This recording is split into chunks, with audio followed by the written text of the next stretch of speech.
السلام علیکم۔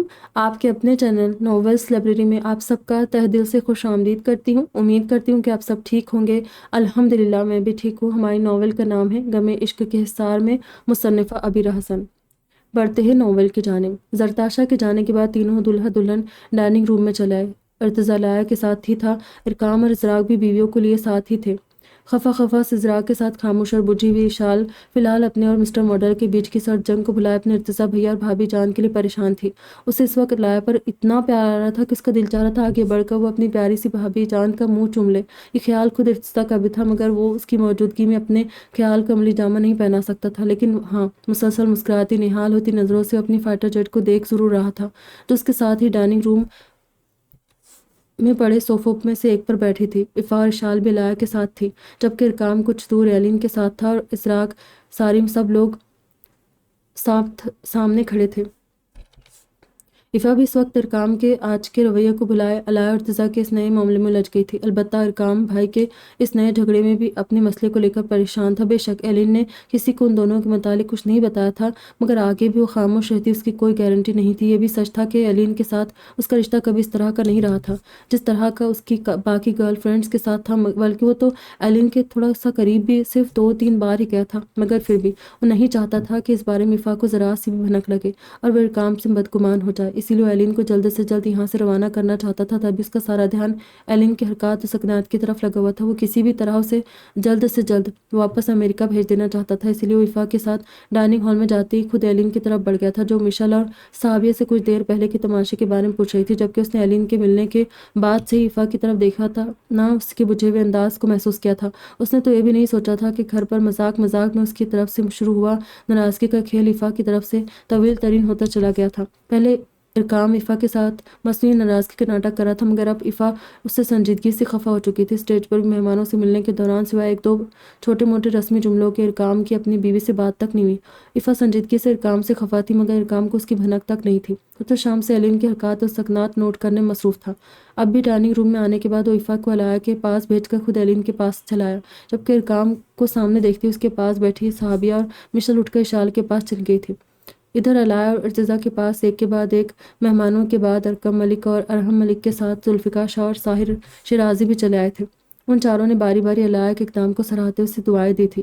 ان چاروں کے جاتے نور اور گھر کی خواتین علاء کو گھیر کر کھڑی ہو گئی تھی، اور علاء کے پاس بیٹھا ارتضیٰ جو اس سے بات کرنے ہی بیوی کو لے کر اندر آیا تھا، علاء کو ایک کے بعد ایک سب لوگوں کے نرگے میں پھنسے دیکھ کر بالآخر ایک گہری سانس کھینچتا ہوا اپنی جگہ سے اٹھ کھڑا ہوا۔ پھر کچھ دور کھڑے اپنے بھائیوں کی طرف بڑھ گیا، لیکن اچانک اس کے فون پر ایک ضروری کال آئی تھی، جسے سنتے وہ ایک طرف جا کھڑا ہوا۔ دوسری طرف سے نہ جانے کیا کہا گیا کہ کال بند کر کے اور سب لوگوں کو اشارہ کرتا باہر چلا گیا تھا۔ وہ چاروں ارتضیٰ کا مخصوص اشارہ سمجھ کر ایک کے بعد ایک نامحسوس انداز باہر نکلتے چلے گئے۔ پھر کچھ ہی دیر بعد کھانے کی ٹیبل لگتے ہی سب ساحر شیرازی، ارتضیٰ، زارون اور سب لوگوں کو کھانے کے لیے بلایا گیا تو وہ سب سرے سے ہوٹل سے ہی غائب تھے۔ ساحر شیرازی بھی کہیں نہیں تھے، یعنی وہ آگے پیچھے ہی کہیں گئے تھے۔ علاء نے ارتضیٰ کی غیر موجودگی کا سن کر اسے کال کی تھی، مگر کال پک نہیں کر رہا تھا۔ کھانے سے فارغ ہوتے ازراق کا بھی ایک دوست اس کے پاس چلا آیا تھا، جس کی بیوی اور گاڑی دونوں کی طبیعت اچانک خراب ہو گئی تھی۔ تبھی ازراق کو اپنے فرینڈ سمیت اس کی فیملی کو چھوڑنے خود جانا پڑا تھا، کیونکہ ملک ہاؤس کے تینوں ڈرائیور تھوڑی دیر پہلے کچھ ایک مہمانوں کو چھوڑنے گئے تھے۔ ارکام بھی خود ایلین کو چھوڑنے ہوٹل چلا گیا تھا، حالانکہ شہرینہ اور نور نے ایلین سے کہا بھی تھا کہ وہ ان کے گھر چل کر رکے۔ اکیلی لڑکی کہیں ہوٹل میں رکنا انہیں صحیح نہیں لگا، مگر ایلین سمیت ارکام نے بھی دبے لفظوں میں دونوں ماؤں کو منع کر دیا تھا۔ بقول ارکام، ایلین ایک آزاد ملک میں رہنے والی انڈیپینڈنٹ لڑکی تھی، جس کے یہ سب چیزیں اتنا میٹر نہیں کرتی۔ وہ اکیلی رہنے کی عادی تھی۔ پھر ارکام خود بھی چاہتا تھا کہ ایلین واپس ہوٹل چلی جائے، تاکہ سکون سے بیٹھ کر اس کے یوں اچانک امریکہ سے آنے کی اصل وجہ پوچھ سکے۔ اسی لیے ارکام خود ہی ایلین کو ساتھ لے کر ہوٹل کے لیے نکل گیا، اور کافی دیر سے شوہر کو نظروں کے حصار میں لیے بیٹھی افا بس باہر نکلتے ارکام کی پشت کو دیکھتی رہ گئی۔ چچا جان، ارکم ملک، ذوالفقار، رسم کے مطابق میں علاء کو اپنے ساتھ لے کر جا رہا ہوں، 1-2 دن میں واپس بھیج دوں گا۔ کچھ باتیں ہیں جو پہلے مجھے ارتضیٰ سے کلیئر کرنی، اس کے بعد ہی میں علاء کو اس کے ساتھ بھیجوں گا۔ اکمل ملک نے ڈنر کے بعد بھی ارتضیٰ کا کافی ویٹ کیا تھا، مگر وہ بن بتائے نہ جانے کہاں چلا گیا، اور جب کافی دیر تک اس کی آمد کے کوئی آثار نظر نہیں آئے تو اکمل صاحب اپنی جگہ سے اٹھ کر ارکم ملک کے پاس چلے آئے تھے۔ ٹھیک ہے پتر، بیٹی کو لے کر جانا ہے تو لے کر جا، مگر میرے ارتضیٰ کو غلط مت سمجھنا۔ تمہیں ارتضیٰ سے جو بات کرنی کر لو، بیٹی کے باپ ہو، اپنی تسلی کرو گی، مگر ایک بار ٹھنڈے دل کے ساتھ تحمل سے ارتضیٰ کی بات بھی سننا۔ ارحم ملک نے اس بات میں سر ہلا کر اجازت دینے کے ساتھ اکمل ملک سے التجا کی تھی۔ یہی التجا ارقم ملک اور ذوالفقار شاہ کی آنکھوں میں چھپی تھی۔ فکر مت کرے چچا جان، وہ میرا داماد بعد میں، بیٹا پہلے۔ میں اب علایا کے ساتھ ارتضیٰ کے لیے بھی ارقم کی جگہ پر ہوں، اسی لیے دونوں کے بارے میں ایک باب بند کر سوچوں گا، پھر فیصلہ کروں گا۔ کچھ ہی دیر میں ذوالفقار صاحب کے پاس سائی شیرازی کا فون آیا تھا، جنہیں ایک ضروری کام سے اچانک کہیں جانا پڑ گیا۔ انہوں نے پرزور اصرار کیا تھا کہ ذوالفقار شاہ سمیت افتخار شاہ کی فیملی اور الیاس سمیت آج ان کے گھر پر رکے اور صبح ہی کہا وہ واپس جائے۔ ذوالفقار شاہ نے بہت منع کرنا چاہا، مگر سائی شیرازی کی پرزور اصرار پر وہ مان گئے تھے۔ کچھ اشال کی وجہ سے مجبور ہو گئے تھے۔ اصرار کے جاتے ہی اشال نے باپ کے سامنے واپسی کی رٹ لگا لی تھی۔ دراصل اسے مسٹر ماڈل پر سخت غصہ تھا، جو اسے بلا وجہ ڈانٹ کر اپنے دوست کے ساتھ چلا گیا تھا، تبھی وہ بھی اس کی غیر موجودگی میں اسے بنا بتائے واپس چلے جانا چاہتی تھی۔ الیاس حمید بھی صحابی اور عبداللہ کے ساتھ واپسی کے لیے پر توڑ رہے تھے، مگر پھر ذوالفقار شاہ کی زبانی سائی شیرازی کے شدید اصرار کا سن کر اس بات پر راضی ہو گئے تھے کہ صبح وہ بھی ذوالفقار شاہ اور افتخار شاہ کے ساتھ ہی کاؤ کے لیے نکل جائیں گے۔ یوں ذوالفقار شاہ، افتخار شاہ اور الیاس حمید ایک ساتھ ہی سالم کے گھر جانے کے لیے نکلے تھے۔ عفا اور علاء بھی اپنے اپنے گھر والوں کے ساتھ میکے چلی گئی تھی، جبکہ ان تینوں کے شوہر ہنوز لاپتہ تھے۔ ارتضیٰ نے شکیلہ اور اس کے آدمی کی لاشیں اشال کی شادی کی رات ہی فیروز راؤ کو بھجوا دی تھی، اور فیروز کی کچھ دن کے لیے شہر سے غیر حاضری کی وجہ سے ارقام کی شادی کا دن سکون سے گزر گیا تھا، مگر آج صبح جب وہ شہر واپس آیا، تبھی سے باس کی اس جسارت نے اسے جیسے خون آگ پر بٹھا دیا تھا۔ مستزاد اس کے دو خفیہ ٹھکانوں سے پہلے باس اور سالم نے ان تمام لڑکیوں کو بازیاب کروا لیا جنہیں ملک سے باہر مختلف جگہوں پر بیچا جا رہا تھا۔ ساتھ ہی فیروز راؤ کے دوسرے غیر قانونی دھندوں پر بھی باس اور سالم نے کچھ ماہ پہلے تالے پڑا دیے تھے، جس کے بعد فیروز کا نام بھی منظر عام پر آ چکا تھا اور اس کی کافی بدنامی ہوئی۔ اپنی پارٹی سے لے کر اپوزیشن پارٹی کے سامنے بھی اسے منہ کی کھانی پڑی، بلکہ اپنی پارٹی کے لیڈرز کی طرف سے تو اسے پارٹی چھوڑنے کے لیے صاف طور پر نہ صرف کہا گیا تھا بلکہ وارننگ بھی مل چکی تھی کہ اگر اب اس کا کوئی بھی اسکینڈل میڈیا یا پولیس کے ذریعے عوام کے سامنے آیا تو اسے لات مار کر خود ہی پارٹی سے نکال دیا جائے گا۔ اسی لیے اپنی مسلسل ہو رہی توہین اور ایک کے بعد ایک اپنے چوپٹ ہوتے بزنس کی وجہ سے مصیبتوں میں پھنستا فیروز راؤ ارتضیٰ اور سالم کے خون کا پیاسا ہو گیا تھا۔ ایسے حالات میں ارتضیٰ کو پوری امید تھی کہ فیروز راؤ شہر واپس لوٹتے ہرگز خاموش نہیں بیٹھے گا۔ ہو سکتا تھا اس کے ولیمے کے وقت ہی وہ کوئی دھماکہ کر دے، اور وہی ہوا تھا۔ ہوٹل پہنچتے علین کی زبانی ساری بات سننے کے بعد ارتضیٰ کو اپنے بندوں سے دوسری خبر بھی فوراً مل چکی تھی کہ فیروز نے ملک ہاؤس کے گرد گھیرا تنگ کرنا شروع کیا تھا۔ اسی لیے سالم اور ارتضیٰ نے باقی سب کو الرٹ کر دیا تھا۔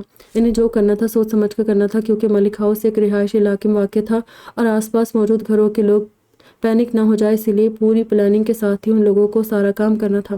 تبھی کچھ دیر پہلے سالم نے ارباز کو ساجد کے ساتھ فیروز کے دوسرے ٹھکانے پر بھیج دیا تھا، جو لاہور میں ہی موجود فیروز راؤ کا ایک خوبصورت جدید اسٹائل کا بنگلہ تھا، مگر اس بنگلے کے نیچے بیسمنٹ میں وہ سارے کام آزادی کے ساتھ کیے جاتے تھے، جو انسانیت کے تو سخت خلاف تھے ہی، مگر ان کی ممانعت ملک کا قانون بھی سختی سے کرتا تھا۔ اس بنگلے کو سالم سمیت ارتضیٰ کی پوری ٹیم ولیمے کے بعد ٹارگٹ کرنے کا پلان کر چکی تھی، مگر ملک ہاؤس کے اطراف پھیلے بندوں کو ہٹانے کے لیے انہیں قبل از وقت اپنی پلاننگ چینج کرنی پڑی، تاکہ بنگلے پر حملے ہونے کی سن کر فیروز کے چمچے سب چھوڑ چھاڑ کر فوراً بکھلاتے بھاگ جائے، اور ایسا ہی ہوا تھا۔ ارتضیٰ کے بندوں نے پورے بنگلے پر موجود سیکورٹی کو بڑی آسانی سے قابو کر لیا تھا۔ انہی سیکورٹی گارڈ میں سے ایک کو پکڑ کر ارباز نے ملک ہاؤس کے اطراف پھیلے بندوں کو کال کروائی تھی کہ فیروز کے بنگلے پر حملہ ہو چکا ہے۔ تبھی وہ لوگ سب چھوڑ چھاڑ کر سیدھے فیروز کے بنگلے کی طرف بھاگے تھے، جبکہ بنگلے پر موجود ساجد نے پلان کے مطابق بیسمنٹ میں پہنچ کر نشے میں جھومتے ان لڑکے لڑکیوں کو دھر لیا تھا، جن کی عیاشی کا سارا سامان یہاں انہیں بڑی آسانی کے ساتھ مہنگی قیمتوں کے عوض مہیا کیا جاتا تھا۔ ارباز کے بندوں نے لڑکے لڑکیوں کے ساتھ نشہ آور ادویات اور مختلف رومز میں قید ان لڑکے لڑکیوں کو برآمد کیا تھا، جنہیں نشہ دے کر غلط کاموں پر اکسایا جاتا تھا۔ کلیم نے پولیس سمیت میڈیا کو بھی کال کر دی تھی۔ بنگلے پر پہنچتے ہی سارا کام مکمل کرنے کے بعد ارباز نے ارتضیٰ کو کال کر کے بتا دیا تھا، تبھی ساحر شیرازی سمیت ارتضیٰ اور باقی سب بھی خاموشی سے ہوٹل سے نکل گئے تھے۔ ارتضیٰ نے بنگلے پر موجود ارباز، کلیم وغیرہ کے سوا اپنے باقی بندوں کو وہاں سے فوراً نکلنے کا آرڈر دے دیا تھا۔ خود سالم، سیف، زارون اور زیب کے ساتھ بنگلے پر پہنچ گیا تھا۔ साहिर शराजी उनके साथ साथ ही थे। मलिक हाउस की तरह होटल के अतराफ और अंदर भी फिरोज के बंदे मौजूद थे, जिनमें से कुछ एक स्टाफ के तौर पर होटल में मौजूद थे, जिनके जरिए फिरोज को मुसलसल इर्तिजा और सारिम के बारे में खबरें मिल रही थी। और इन्हीं में से एक बंदे से फिरोज को खबर मिली थी कि उसकी बीवी जरताशा भी इर्तिजा के वलीमे में पहुंच चुकी थी, बल्कि उसे सबके बीच इर्तिजा ने थप्पड़ भी मारा था। ये सुनते फिरोज बुरी तरह भड़क उठा था। जरताशा वहाँ क्या कर रही है? और उस बॉस की इतनी हिम्मत कि मेरी बीवी पर हाथ उठाए, मैं उसके हाथ ही काट डालूंगा। फिरोज अपने बंदे की दी गई इन्फॉर्मेशन सुनते ही धाड़ कर बोला था। उसका बस नहीं चल रहा था कि इर्तिजा गोली मार दे, मगर उसकी तरफ फिरोज के बहुत हिसाब निकलते थे। तभी उसे इर्तिजा किसी भी हाल में जिंदा चाहिए था, ताकि पहले खुद इर्तिजा से अपने हर खसारे का हिसाब ले सके, फिर उसे तड़पा तड़पा कर मारे। लेकिन फिर उससे पहले कि फिरोज इर्तिजा को पकड़ने के अपने इस इरादे का अमली जामा पहनाता, उसे अचानक अपने एक और बंदे की कॉल मौसूल हुई थी, जो उसके बंगले पर ड्यूटी के फराइज अंजाम देता था। उस बंदे ने फिरोज को बताया कि कुछ नामालूम अफराद उसके बंगले में चुपचाप घुसाए थे और फिरोज के रूम की तलाशी ले रहे थे। तादाद में वो बस 5 थे, उन्हें आसानी से पकड़ा जा सकता था, इसलिए फिरोज फौरन से पेशतर बंगले पर पहुंचा। फिरोज ये सुनकर बुरी तरह चौंक उठा था। वो जानता था काम सारिम और बॉस के सिवा कोई नहीं कर सकता। फिरोज के इतने ढेरों नुकसान करने के बाद अब उसके बंगले पर पहुंचकर इर्तिजा ने फिरोज की दुम पर हकीकतन पाँव रख दिया था, क्योंकि बंगले के बेडरूम में एक खुफिया रूम भी था, जिसमें फिरोज के करोड़ों के माल और ब्लैक मनी को छुपाया गया था। तभी फिरोज अचानक इस खबर से घबरा उठा था। दिल में वो बॉस और सारिम को काम तमाम करने के इरादे से अपने बंगले की तरफ चल पड़ा।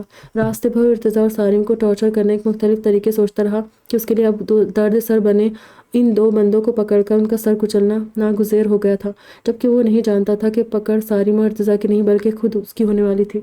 सारिम और इर्तिजा ने सिर्फ फिरोज राव की तरफ दाना फेंका था और उसे मुकम्मल फंसाने के लिए जाल बिछाया था, जिसमें फंसने फिरोज खुद ही बखुशी तैयार हो गया था।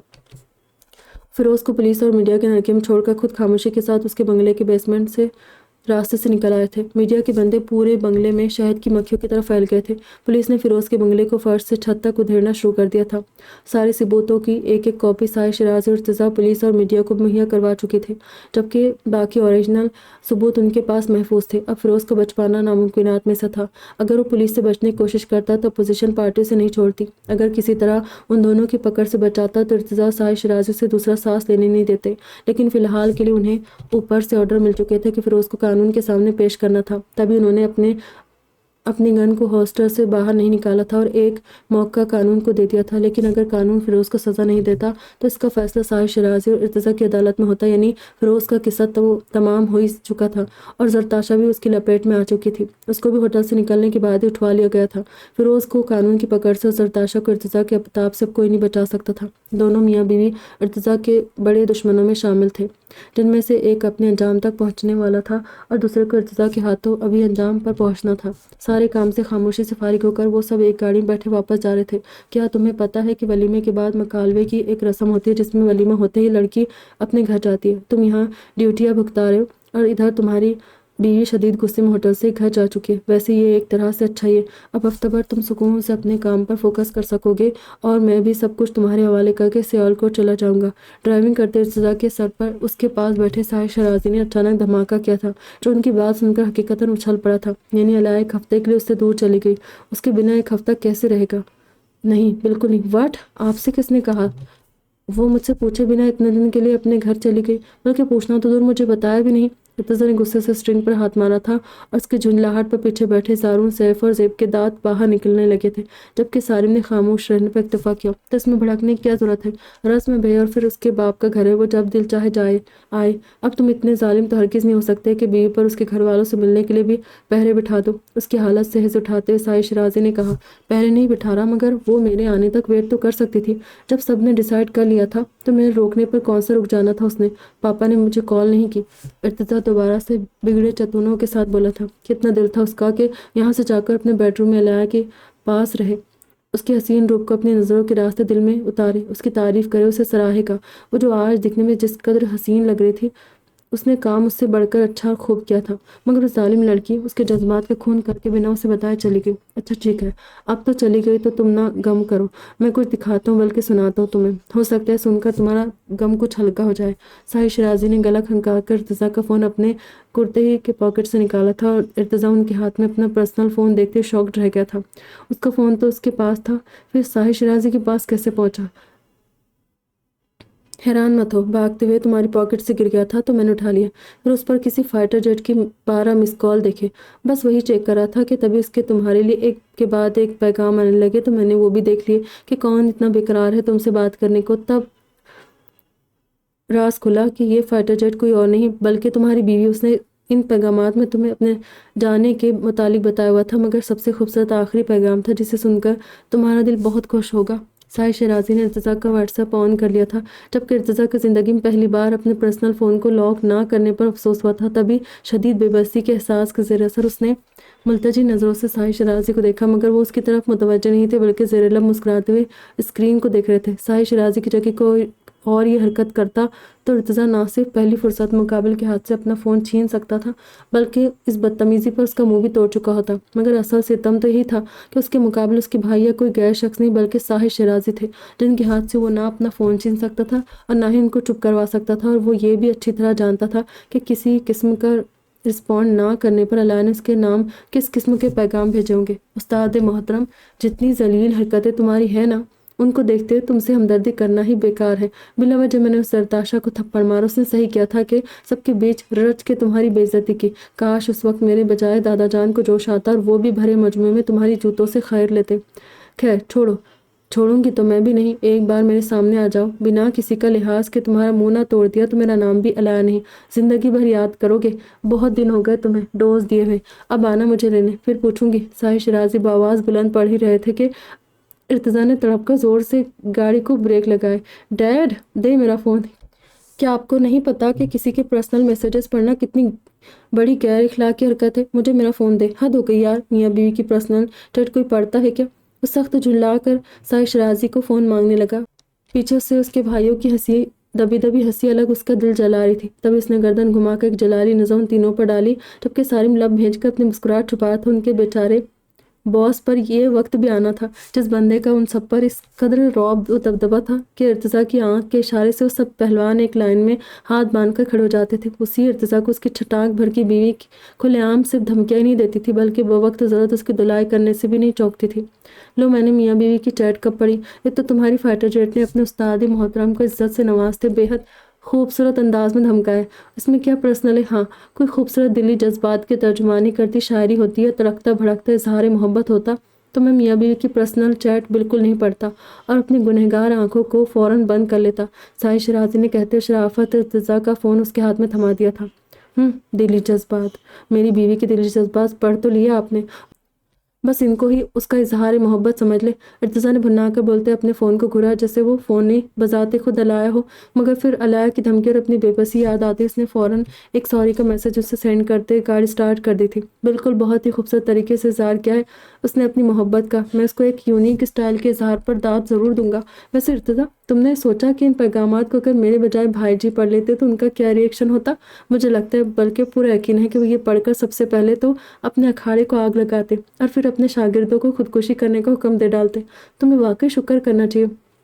भाईजी को अभी तक नहीं पता कि तुम अपनी बीवी की नज़रों में कितनी इज्जत कमा चुके हो। वैसे आपस की बात है, शादी वाले दिन जो तुम अलाया के साथ अचानक गायब हुए थे वो भी इसी सिलसिले में था। कहीं अलाया ने तुम्हारी जलील हरकतों की वजह से अकेले में तुम्हारी धुलाई तो नहीं की थी? इस बार साहिर शराजी शरारत से बोलते अपना उबलता कहकर कंट्रोल नहीं कर सके थे और उनके साथ बाकी सब की हंसी भी गाड़ी में गूंजने लगी थी। जबकि उन सब के कह सुनकर तलमलाते सारिम ने पलटकर उन चारों को एक कहर भरी नज़र से देखा था। तभी चारों के दांत फौरन अंदर हो गए। फिर वो गर्दन घुमाकर साहिर शराजी घूरने लगा।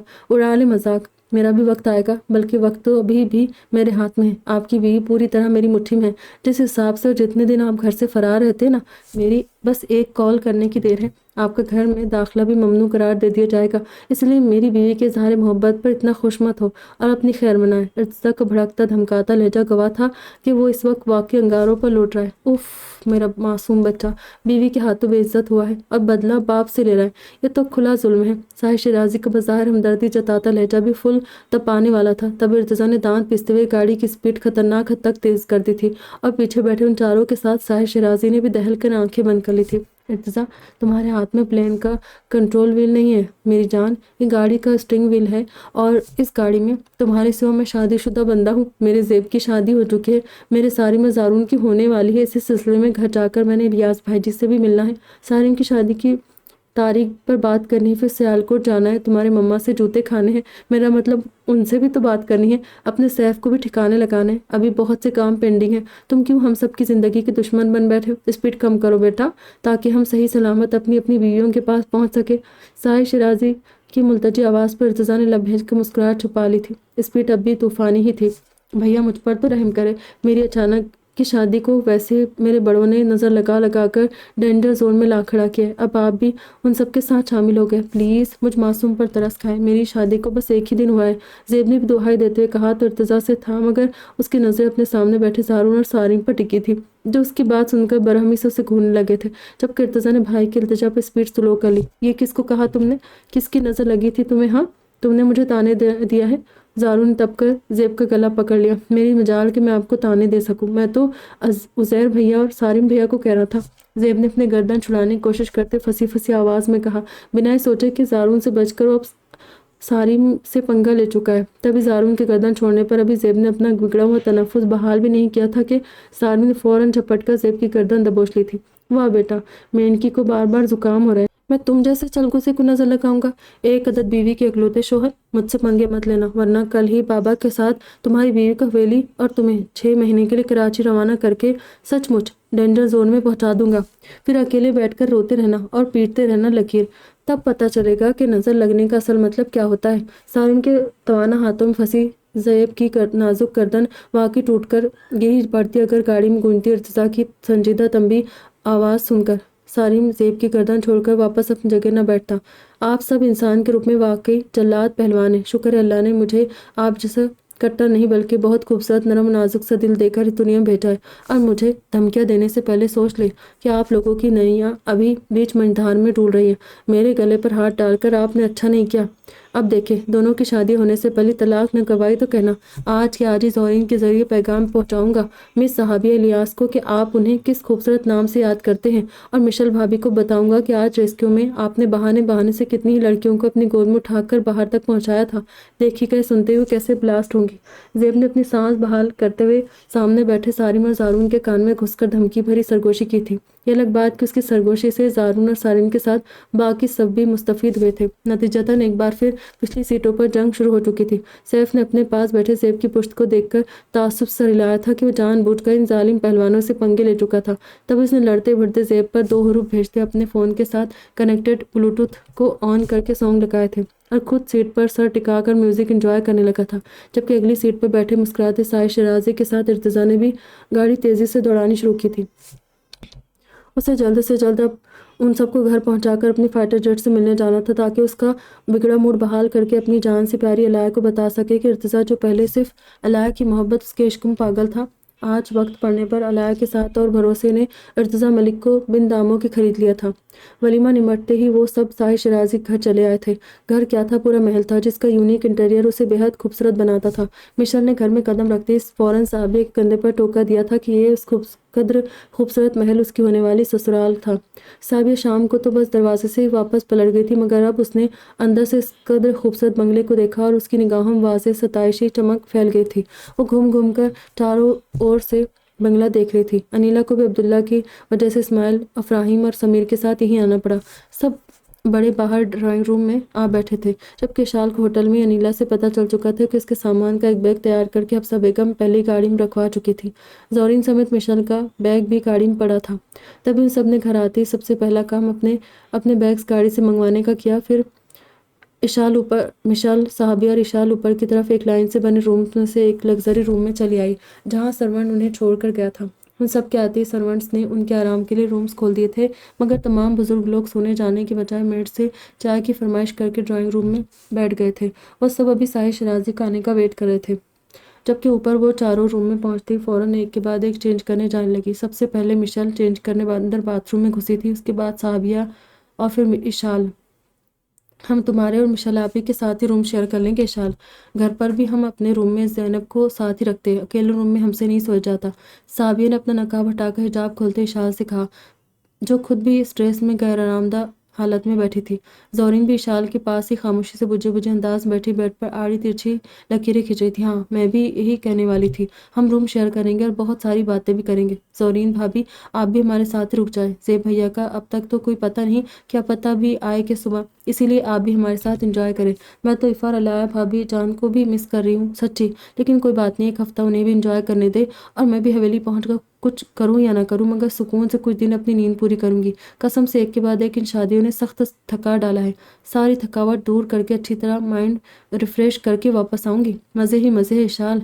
इशाल ने एक ज़ोरदार अंगड़ाई लेते हुए कहा कि तभी मुस्कुराती हुई नीला अंदर चली आई। मज़े बाद में करना इशाल जानी, चलो मियाँ आए हैं तुम्हारे लेने, वापस अपने ससुराल भागो। कल दोपहर के बाद पहुँचना हवेली। अनिला ने अचानक इशाल की समातों पर धमाके किया था और इशाल उछल कर अपनी जगह से उठ खड़ी। क्या? वो क्यों आए? और अब क्यों जाऊँ ससुराल? मैं बिल्कुल वापस नहीं जाऊंगी। जाकर कह दे उनसे कि मैं नहीं जा रही। इशाल ने भड़क कर कहा कि तभी हफ्सा बेगम को अंदर आता देखकर उसकी जुबान तालू से चिपक गई। किस खुशी में नहीं जा रही?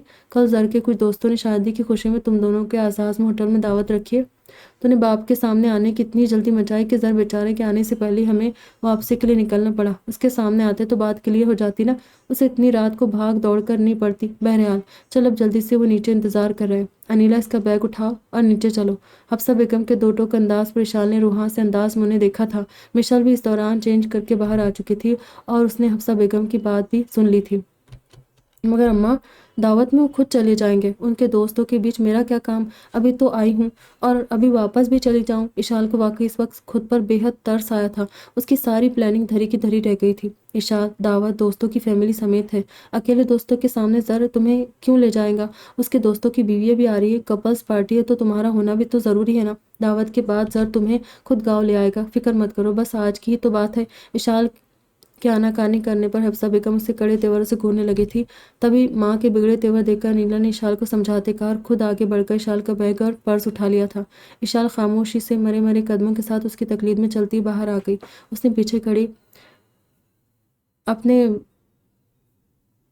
साथियों से मिलने की कोशिश नहीं की थी, जो इशाल को यूं अफसरदगी से जाता देखकर खुद भी उदास हो गई थी। जबकि नीचे पहुंचते इशाल की नज़र समीर के साथ बैठे इज़राक पर पड़ी थी। शदीद खफगी के इज़हार के तौर पर उसने शोहर को देखती फौरन रुख मोड़ लिया था। फिर कुछ ही देर में इज़राक उन सब से मिलकर खुदाफिज कहता इशाल को साथ लिए बाहर निकल गया। जबकि इशाल ने किसी से मिलने की जहमत नहीं की थी सिवाय जुल्फ़िकार शाह के, जिनका चेहरा भरी आंखों से देखने के बाद उसने उठक कर उनके कान में कहा था, आई हेट यू बाबा, अब मैं कल भी वापस हवेली नहीं आऊँगी। उसने अपने आंसू छुपाते कहा था और फिर गुस्से से पलट कर बाहर निकल गई थी। जबकि जुल्फ़िकार शाह उसे आवाज़ें ही देते रह गए। उसके पीछे जाते मगर से पहले हफ्सा बेगम ने फ़ौरन उन्हें रोक दिया था। रहने दे, गुस्से में किसी की नहीं सुनेंगी। कल मना लीजिएगा अपनी लाडली को। वो खुद भी बाहरी दरवाजे पर नज़र टिकाए हुए बोली थी।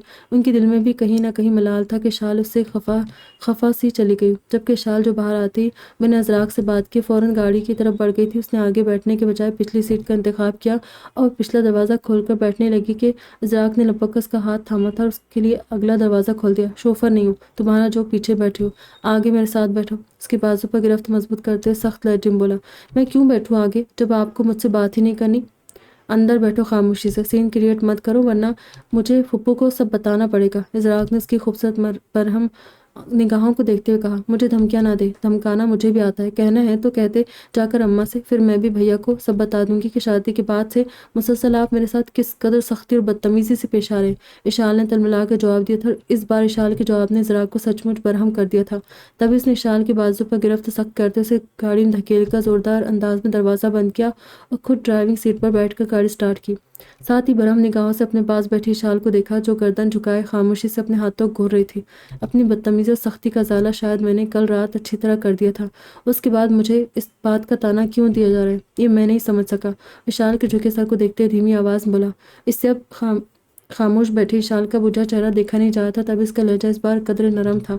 हालांकि एक पल को दिल इशाल के रवैये पर शाकी भी हुआ था, जो कल की खूबसूरत रात को फरामोश करके उसे अब थमका रही थी। वह अच्छी तरह जानती थी कि कल से पहले इज़राक का रवैया उसके साथ क्यों रूठ था, मगर वो इस वक्त अनजान बन रही थी। जबकि उसकी बात सुनकर इशाल के चेहरे पर एक लम्हे को सुर्खी सी दौड़ गई, लेकिन फिर उसने सर उठाकर इज़राक की तरफ देखा था। आप शाम से मेरे साथ किस वजह से रूठ रहे, ये मैं नहीं समझ सकी। उसके पीछे पहले तो कोई वजह नहीं थी, बस खुद के लिए मुझे तुम्हारी इग्नोरेंस पसंद नहीं आई थी। मगर बाद में कुछ ऐसा हुआ कि मुझे अचानक गुस्सा आ गया। इज़राक ने उसकी बात सुनकर एक गहरी सांस भरते हुए इशाल को देखा। क्या हुआ था? इशाल ने सवालिया नजरों से उसे देखते हुए पूछा था, मगर तभी अचानक एक गाड़ी उसकी गाड़ी के सामने आ रुकी और इजराक ने अचानक अपनी गाड़ी को फौरन ब्रेक लगाए थे, वरना उसकी गाड़ी का तसादुम आने वाली गाड़ियों से यकीनी होता। शुक्र था कि वो मेन रोड पर नहीं पहुंचे थे और घर से बस 2 मिनट की दूरी पर ही आए थे। इजराक गुस्से से दरवाज़ा खोलकर बाहर निकलता इससे पहले ही सामने वाली गाड़ी से निकलते अफराद को देखकर अपनी जगह थम कर रह गया था। अफनान, ज़ेरिल्ला बड़बड़ाते उसने एक नज़र अंदर बैठी शाल पर डाली थी, जो खुद भी फौरन गाड़ी से बाहर निकली थी।